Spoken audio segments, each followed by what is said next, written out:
Թշնամիները երբեք չեն հասկանում ով էլ լինեն, որ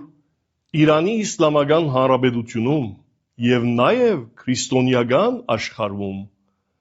բոլոր նրանք, ովքեր նահատակվում են,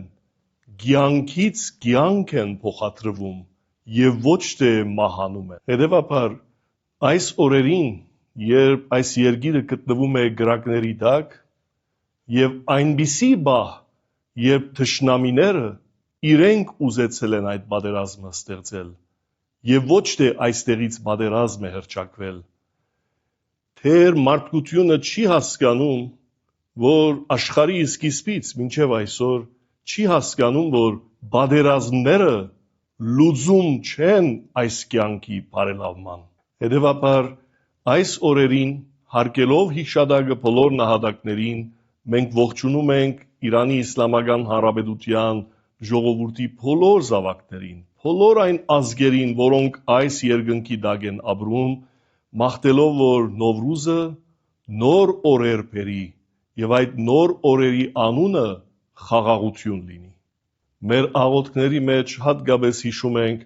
բոլոր նահատակներին, նրանք, ովքեր իրենց կյանքը կորցրին այս անօրեն պատերազմի ընթացքին, հատկապես այն աղջիկերքին, որոնք իրենց դպրոցի մեջ, իրենց ուսումնական օրերի ժամվա ընթացքին, դասերի ընթացքին նահատակվեցին, փոխադրվելով Աստծո գիրկը եւ ոչ թե չարերի գիրկը։ Նրանց բոլորի մայրերի արցունքը, եթե աչքերի մեջ դադարի,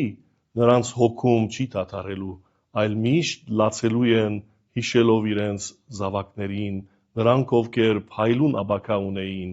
այս երկրում։ Ես մաղթում եմ, որ այս նոր տարին լինի խաղաղության տարի։ Միշտ մենք մեր անձի վրա ենք կենտրոնացնում, ասելով, որ առողջություն լինի, բայց այս օրերին հատկապես զգացինք, որ կա նաև կարևոր մեկ իրականություն աշխարհում, այս աշխարհում այդ էլ խաղաղությունն է։ Աստված թող խաղաղություն բարգեւի Ջումհուրի Իսլամին եւ ամբողջ աշխարհին, որբեսի մեծագույն մտահոգություններից մեկը վերջ գտնի մեր կյանքում։